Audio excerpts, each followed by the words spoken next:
Good morning. I'm very excited to be here with you today to talk about Concourse D. It's 115,000 square feet.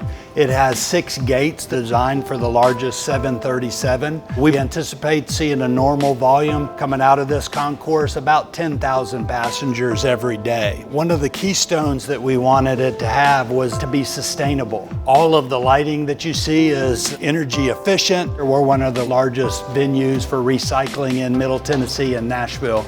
And then when you look at all the windows here, they're all electrochromatic, which basically allows them to dim or undim depending on the brightness or the heat outside. Above me is this art piece from Shane Albritton and Norman Lee. I'd like to introduce you to Brian Toll's mural that's on the back wall. It all ties back into Nashville. Service animal relief area for pets is now indoors. This is to help nursing mothers as they take care of their children, and all of the restrooms are touchless.